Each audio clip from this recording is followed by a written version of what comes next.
আসসালামু আলাইকুম ওয়া রাহমাতুল্লাহি ওয়া বারাকাতুহু। ইন্নাল হামদালিল্লাহি কুল্লা ওয়াসসালাতু ওয়াসসালামু আলা রাসূলিল্লাহ আল্লাযী লা নাবিয়্যা বা'দা ওয়া আলা আলিহি ওয়া সাহবিহি আম্মা বাদ। সুপ্রিয় দর্শক, ইসলামী অর্থনীতির মাধ্যমে দারিদ্র্য বিমোচন কিভাবে করা যায় এমন একটি বিষয় নিয়ে আজকে কথা বলবো ইনশাআল্লাহুল আজিজ। দারিদ্র্যের কষাঘাতে আমরা একদিক থেকে যেমন নিমজ্জিত, আবার অন্য দিক থেকে এদেশেই একজন ঊর্ধ্বতন কর্মকর্তা তিনি এত পরিমাণ সম্পদ আহরণ করেন, সরকারিভাবে তাকে যত ফ্যাসিলিটিস দেওয়া হয়েছে তিনি সেই ফ্যাসিলিটিস ভোগ করে কুল কিনারা করতে পারবেন না। তারপরেও দেখা গেল হাজার হাজার একর জমি এবং এত বেশি টাকা হিসাব নিকাশ করে কুল কিনা করা যাচ্ছে না, এত বেশি ব্যাংকে অ্যাকাউন্ট, এত ব্যালেন্স, কুল কিনারা করা যাচ্ছে না। এভাবে একজন নয়, দুইজন নয়, হাজারজন। এটা আসলে কত বড় অন্যায় আমরা এখন জানবো ইনশাআল্লাহুল আজিজ। বিষয়টি বলার জন্য আমাদের স্টুডিওতে আছেন দুইজন মেহমান। দুইজনের সাথেই পরিচিত হয়ে রয়েছেন বিশিষ্ট ইসলামী চিন্তাবিদ অধ্যাপক আনোয়ার রশিদ আহমদ মাদানী। আসসালামু আলাইকুম ওয়া রাহমাতুল্লাহি ওয়া বারাকাতুহু। রয়েছেন আমাদের মাঝে বিশিষ্ট ইসলামী চিন্তাবিদ মোহতারাম মাওলানা শাহ ওয়ালিউল্লাহ। আসসালামু আলাইকুম ওয়া রাহমাতুল্লাহি ওয়া বারাকাতুহু।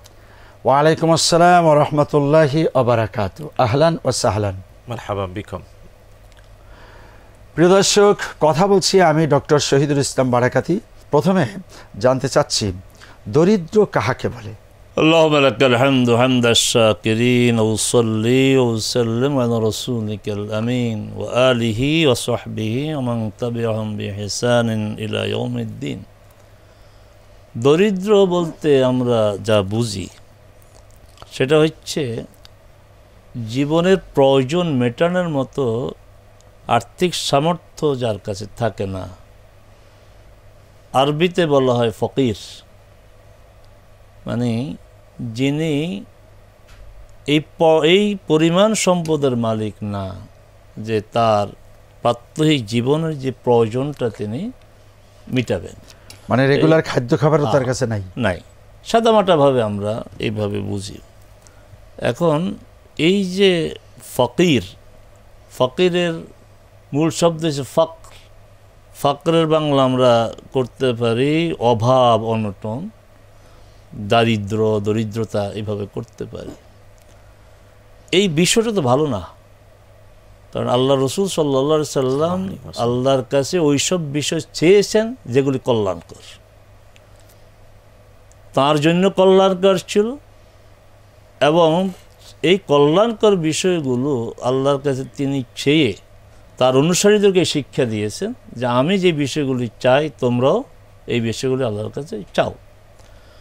আর যেগুলোর কাছ থেকে রাসূল সাল্লাল্লাহু আলাইহি ওয়াসাল্লাম আল্লাহর আশ্রয় চেয়েছেন, আল্লাহুম্মা ইন্নী আউযু বিকা বলে, এগুলি সব হচ্ছে ক্ষতিকর, অকল্যাণকর, এগুলো ভালো না। তো রাসূল সাল্লাল্লাহু আলাইহি ওয়াসাল্লাম অভাব অনটন থেকে তিনি সবসময় আল্লাহর কাছে আশ্রয় চেয়েছেন। আল্লাহুম্মা ইন্নী আউযু বিকা মিনাল ফকর, আল্লাহ তুমি আমাকে অভাব অনটন দরিদ্রতা থেকে আমি তোমার কাছে আশ্রয় চাই। তাহলে এর থেকে বোঝা গেল যে অভাব অনটন এটা ভালো না।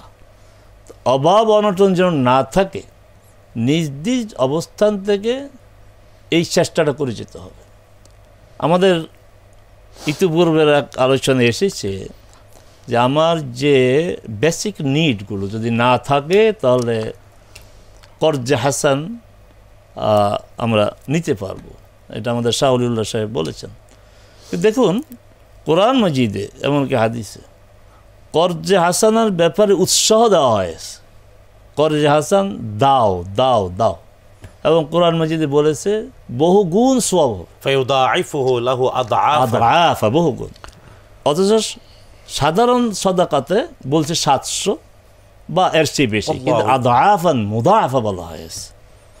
কারণটা হচ্ছে যে চায় সে হয়তো 9 জায়গায় না পেলেও 10ম জায়গাটাতে পেয়ে যায়, কিন্তু কর্জে হাসান ওই ব্যক্তিটি চায় যে আসলে তার প্রয়োজন, ওর প্রয়োজন নাও থাকতে পারে, সে হাত পাতলো আমি দিলাম, কিন্তু প্রয়োজন তার নাও থাকতে পারে, কিন্তু ওই লোকটা প্রয়োজন।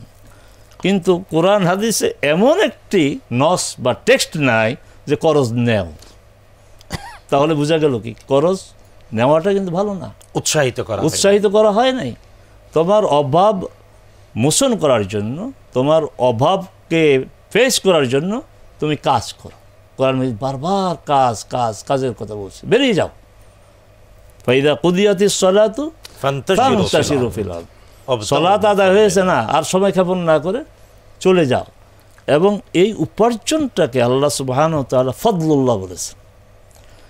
সূরা জুমআর এই দুটি আয়াতকে যদি আমরা সামনে রাখি, নবম এবং দশম আয়াত, তাহলে ওই যে রাসূল ওমর রাদিয়াল্লাহু তাআলাকে বলা হয়েছে ওয়াক্কাফান লিকিতাবিল্লাহ, মানে আল্লাহর কিতাবের সামনে তিনি থমকে যেতেন, দাঁড়িয়ে যেতেন যে আল্লাহ এখানে কী বলছেন। তা আমাদের এখানে দাঁড়িয়ে যাওয়া উচিত যে আমরা সূরা জুমার নবম এবং দশম যে আল্লাহ সুবহানাহু ওয়া তাআলা কীভাবে সমন্বয় সাধন করেছেন ইবাদত এবং উপার্জন, দুনিয়া এবং আখিরাত। ওখানে বলা হয়েছে ইযা নুদিয়া লিস-সালাতি মিন ইয়াউমিল জুমআতি ফাসআউ ইলা যিকরিল্লাহ ওয়াযারুল বাই, আল্লাহর জিকিরের দিকে তুমি প্রাণবন্ত হয়ে দৌড়িয়ে যাও। দৌড় বলতে আক্ষরিক অর্থে দৌড় না, মানে প্রাণবন্ত হয়ে, অবসাদ থাকবে না, ক্লান্তি থাকবে না, আর ব্যবসা বাণিজ্য ছাড়ো। আবার ফাইদা কুদিয়াতিস সালাতু ফান্তাশিরু ফিল আরদ ওয়াবতাগু মিন ফাদলিল্লাহ। সুবহানাল্লাহ, আল্লাহ কিভাবে মুমিনের জীবনটাকে ইবাদত এবং উপার্জনমুখী করে দিয়েছেন। যে ইবাদত হচ্ছে আল্লাহর জিকরুল্লাহ, আর উপার্জন হচ্ছে ফদলুল্লাহ, আল্লাহর অনুগ্রহ। আমি কোনটাকে ছোট করে দেখব? জিকরুল্লাহকে ছোট করে দেখব না, আর ফদলুল্লাহকে ছোট করে দেখব না। অতএব আমার যদি রুজি রোজগারের এই ইচ্ছা থাকে, আর অলসতা মুক্ত হতে হবে উপার্জনের জন্য, অলসতা আল্লাহ রসুল ফাকর থেকে, অভাব অনটন থেকে যেভাবে আল্লাহর কাছে আশ্রয় চেয়েছেন, আল্লাহুম্মা ইন্নী আউযু বিকা মিনাল ফাকর বলে, আবার অলসতা থেকে আশ্রয় চেয়েছেন আল্লাহুম্মা ইন্নী আউযু বিকা মিনাল কাসাল। কারণ এই কাসাল অলসতার কিন্তু ফাকর নিয়ে আসে। অতএব তোমার কাসাল থেকে আল্লাহর আশ্রয় চাইতে হবে, মানে কাসাল অলসতা মুক্ত হতে হবে। আর ফাকার থেকে আল্লাহর কাছে পানা চাইতে হবে, ফাকার মুক্ত থাকতে হবে। যেমন রাসূল সাল্লাল্লাহু আলাইহি সাল্লামকে আল্লাহ অভাবেই রাখতে চান নাই, কি বলেছেন? ও ওয়াজাদাকা আইলান ফাগর। আমাদের অনেকে বলে রাসূল অভাবী ছিল, গরিব ছিল। না, এই কথা আপনার কোরআন হাদিসের বাস্তবতা টিকে না। কারণ রাসূল সাল্লাল্লাহু আলাইহি সাল্লাম যাকাত দিয়েছেন, অভাবী লোক যাকাত দিতে পারে না। রাসূল হজ করেছেন, মানে ইসতাতাইলে সাবিল, ওই পর্যন্ত যাওয়ার সক্ষমতা যার থাকে না, আর্থিক সক্ষমতা, আপনার সেখানে জাদর মানে পরিমাণ মতো খরচ, 100টা উট সাথে করে, উট 100টা উট, যেই রসুল 100টা উট হাদি একটা দিলে তো চলে নাকি? একটারও না, একটা দিলেও না, 7 ভাগের 1 ভাগ দিলে চলে। সেখানে একটা 100টা, এবং 63টা তিনি নিজাতে করেছেন, আলী রাদিয়াল্লাহু আনহু বাকিগুলি তুমি কর। যে রসুল 100টা উট হাদি দেয়, যে রাসূলকে আল্লাহ বলেছেন ওয়াজাদাকা আইলান ফাগনা, সেই রাসূলকে আমরা কেন যেন সুর করে করে ওয়াজের মধ্যে তাকে গরিব বানানোর চেষ্টা করি। তাহলে মূল কথা হচ্ছে পেটের মধ্যে পাথর বাঁধছে, পাথর বাঁধছে। শুনেন, পেটের মধ্যে পাথর বাঁধছে, এটা বাস্তবতা। এটা না, এটা আমি বাস্তবতা।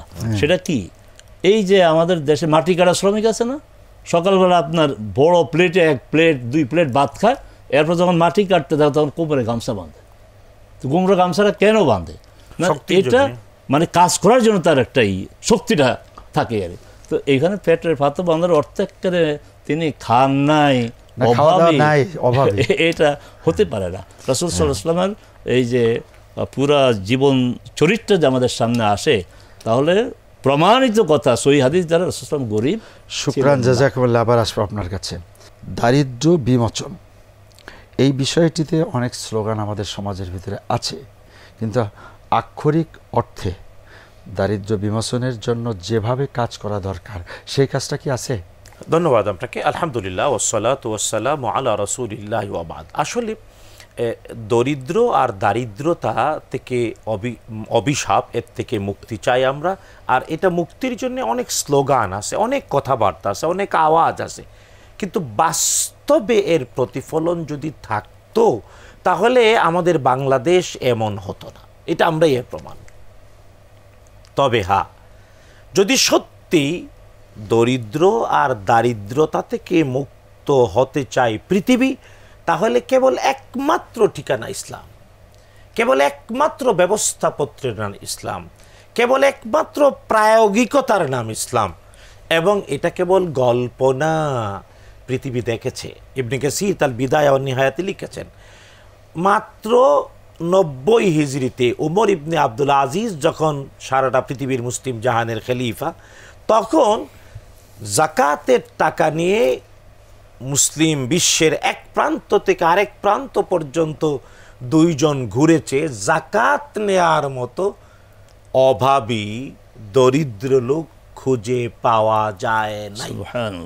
শুধু তাই না, আসে বাংলাদেশে, এটা তো 90 হিজরির কথা বললাম, শুনেন, আমাদের বাংলাদেশে, আমাদের সোনার বাংলাদেশ, এই স্বাধীনতা পরবর্তী এই 5ই আগস্টের 2024-এর স্বাধীনতা পরবর্তী বাংলাদেশ নিয়েও যদি বলি, দেখুন বাংলাদেশে আলহামদুলিল্লাহ অনেকগুলো সংস্থা আছে। একটা নাম ধরে বলি, একটা সংগঠন যার সাথে আমি এর সাথে জড়িত, সেন্টার ফর জাকাত ম্যানেজমেন্ট, CZM। বাংলাদেশ সরকারের একজন সাবেক সচিব, তিনি তার জীবন উৎসর্গ করে এই প্রতিষ্ঠানটাকে মডেল করে তুলেছেন। শুধু তাই না, আমি নাম ধরে বলি, বাংলাদেশের কেয়ারটেকার গভর্নমেন্টের একজন ডাকসাইটি উপদেষ্টা ডক্টর হুসেইন জিল্লুর রহমান, আল্লাহ তাকে রহম করুন, তার অনেকগুলো ভালো কাজ আছে।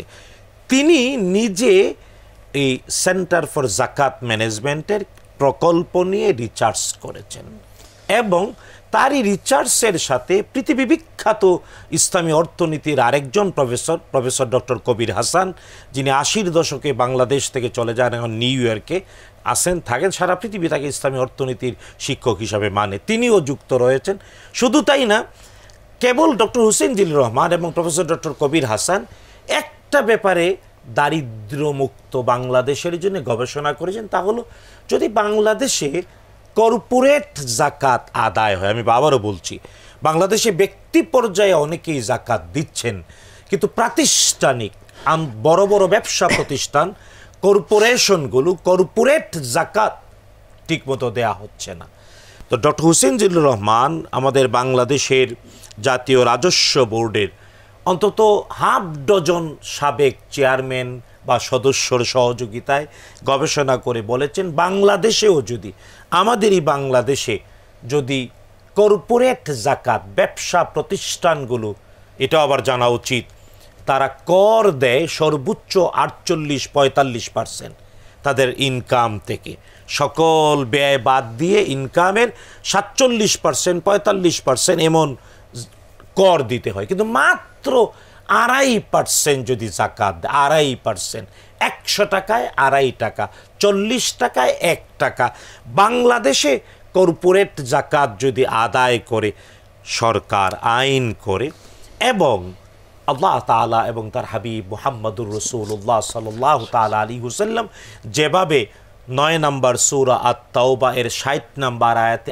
8টা নির্ধারিত খাতে ব্যয় করার কথা বলেছেন, এখানে আবার এটাও জানা উচিত, জাকাত আদায় এবং বন্টনের জন্য কর্মকর্তা কর্মচারী যাদেরকে নিয়োজিত করা হবে, তাদের বেতন সরকারের অন্য রাজস্ব থেকে দেয়া লাগবে না, যাতে অর্থমন্ত্রী, অর্থ উপদেষ্টার মাথা গরম না হয়। আল্লাহ তাআলা 1450 বোঝাকে কোরআন আল কারীমে তাও ক্লিয়ার করে বলেছেন, জাকাত আদায়, জাকাত বন্টন, অফিসিয়াল যাবতীয় সব খরচ সবটা খরচ করার পর থেকে 8টার একটা খাত হলো ওয়াল আমিলিনা আলাইহা। তো doctor Hussain Zillur Rahman, professor doctor Kabir Hasan তাদের একেবারে গবেষণা কাগজে কলমে লিখে বাস্তব এনবিআর-এর চেয়ারম্যান এবং মেম্বার মহোদয়দের সহযোগিতায় বাংলাদেশে যদি আল্লাহর বলে দেয়া দরিদ্রমুক্ত সমাজ, দারিদ্র্যমুক্ত ব্যক্তি পাওয়ার জন্য কেবল জাকাত একটা টুলস, কেবল জাকাত ঠিকমতো আদায় এবং বন্টন করা হয়, তাহলে মাত্র 1 যুগ, 12 বছর, 1 যুগের ব্যবধানে আমাদের এই বাংলাদেশে একজন দরিদ্র মানুষ, একজন দারিদ্রতার কেশাঘাতে কষ্টপ্রাপ্ত মানুষ খুঁজে পাওয়া যাবে না, যাবে না, যাবে না। মাশাআল্লাহ, আলহামদুলিল্লাহ। এবার চলে যাচ্ছি আবার অধ্যাপক আনোয়ার রশিদ আহমদ, আপনি বলেন আসলে এটার পদ্ধতিটা রাসূল পরবর্তীতে খোলাফায়ে রাশেদা ওমর ইবনে আব্দুল আজিজ ওনারা রাষ্ট্রে কিভাবে করেছিলেন, অর্থাৎ ওখানেও দরিদ্র মানুষ ছিল, এই দরিদ্রকে দারিদ্রতা মুক্ত করার জন্য যে পদ্ধতিটা ওনারা অবলম্বন করেছিলেন ওই পদ্ধতি আপনি বলেন। জি, পদ্ধতি তো অনেকগুলো। আমার রাসূল সাল্লাল্লাহু আলাইহি সাল্লামের সিরাহকে যদি সামনে রাখি, আমরা কি দেখতে পাই যে চাইলো ভিক্ষা, রাসূল সাল্লাল্লাহু আলাইহি ওয়াসাল্লাম ভিক্ষা দিলেন না, অথচ রাসূল সাল্লাল্লাহু আলাইহি ওয়াসাল্লাম বলছেন কেউ হাত পাতলে তাকে খালি হাতে ফেরত দিও না। আল্লাহ বলছেন আল্লাহ তানহার। কিন্তু যে রাসূলের উপর কোরআন নাযিল হয়েছে, যিনি এই কোরআনকে প্র্যাকটিস করেছেন, তিনি দেখিয়ে দিলেন না। কি তিনি তার কি আছে জিজ্ঞেস করলেন, ঘরে কি আছে জিজ্ঞাসা করেছেন, ওই যে সম্বল তার কম্বল, ওখানে সঠিক কথা না, তার ওখানে একটা পান পাত্র কাঠের তৈরি নিয়ে আসতেন, বিক্রি করে আপনার কুলার কিনে দিলেন। এটা সহিহ হাদিস, নিজ হাতে লাগাই সহিহ হাদিস। তার অবস্থা অল্প দিনের মধ্যে পরিবর্তন হয়ে গেল। যে লোক ভিক্ষুক ছিল সে নিজের পায়ে দাঁড়িয়ে গেল। নবীর শিক্ষা, করোনা ভিক্ষা, মেহনত করো। এরপর শক্ত হাদিস যে কেউ বনে গিয়ে কাঠ কেটে কাঠের বোঝা বহন করে তার জন্য শ্রেয় মানুষের কাছে হাত পাতার চেয়ে। এটা গেল হলো কাজ, প্রত্যেকটি মানুষ কাজ করে। 2 নাম্বার এখানে আপনার এই যে মানে দারিদ্র বিমোচনের কর্মসূচি, মানে নিজে কাজ করতে হবে। আচ্ছা, এরপরে যেটা হচ্ছে যে যাকাত দাতারকে যাকাত দেওয়ার জন্য উৎসাহ করে দিয়েছেন। আর যাকাত দেওয়ার পদ্ধতিটা রাসূল সাল্লাল্লাহু আলাইহি ওয়াসাল্লাম কীভাবে করে দিলেন, মুআয বিন জাবাল রাদিয়াল্লাহু তাআলা আনহুকে ইয়ামানে পাঠালেন, বললেন যে প্রথমে তাওহীদের দাওয়াত দিবা, তাওহীদ যদি মেনে নেয় তাদেরকে 5 ওয়াক্ত সালাতের কথা বলবা, তাও যদি মেনে নেয় এবার তাদেরকে জানাও ফাআলাম আন্নাল্লাহ ইফতারাদা আলা আগনিয়াহিম যাকাতান ফি আমওয়ালিহিম। যাকাত যে ফরজ করলো, সিস্টেমটা কি হবে, তুখায মিন আগনিয়াহিম ফাতুরাদ্দু আলা ফুকারাহিম। এখানে একটু আমাদের যারা অনুবাদ করেন, আমি সম্মান রেখে বলছি, অনুবাদটা একটা ভুল অনুবাদ করে যে ধনীদের থেকে নেওয়া হবে আর গরিবদের মধ্যে বিতরণ করা হবে না। বিতরণ শব্দটা এখানে নাই, এখানে তুরাদ্দু মানে ফিরিয়ে দেওয়া হবে। তাহলে এখানে একটা দর্শন আছে। দর্শনটা হচ্ছে তোমার কাছে যে 1 লাখ টাকা আছে, বছর শেষে তুমি 2,500 টাকার মালিক না, তাহলে মালিকটা কি? ওই দরিদ্র। তাহলে মালিকের টাকা মালিককে ফেরত দাও। রাসূল সাল্লাল্লাহু আলাইহি ওয়াসাল্লামের শব্দটা কি, শব্দটাকে আমরা সঠিক অনুবাদ করতে পারিনি। শব্দটা হচ্ছে ফেরত দাও। ফেরত দেওয়ার প্রশ্ন কি, যখন ফেরত দেওয়ার প্রশ্নটা তখনই আসে যে যার সম্পদ, যার পাওনা তাকে অধিকার বছর শেষে তার একটা অধিকার প্রতিষ্ঠিত হয়ে যায়। এখানে ওই 2.5%-এ আর ধনী ওটা মালিকে না, তার অধিকার না। অর্থাৎ তুমি যেহেতু মালিক না, তোমার কাছে জিনিসটা আছে, তুমি তাকে ফিরিয়ে দাও। এটা এখানে আরেকটা দর্শন দেখেন, আমরা যে নিয়ম এখন যাকাত দেই, এটা মানুষের মর্যাদাকে ক্ষুণ্ণ করে। আল্লাহ সুবহানাহু ওয়া তাআলা সেটা কি, আমি একটা মানুষ, এখন আমার কাছে ভারী একটা ব্যাগ, আমি যখন দেখলাম একটা ছেলে আমার সাথে যাচ্ছে, গতকাল তাকে আমি যাকাতের টাকা দিয়েছি, তোর আমার মনে একটু লাগে যে আমি তাকে 1,000 টাকা গতকাল দিলাম, আজকে আমার ব্যাগটা একটু নিল না সে। আচ্ছা, আবার তার মধ্যে এই জিনিসটা কাজ করে, গতকাল উনি আমাকে আমার ব্যাগটা একটু নেই, তাহলে এটা তো ইসলাম চায় না।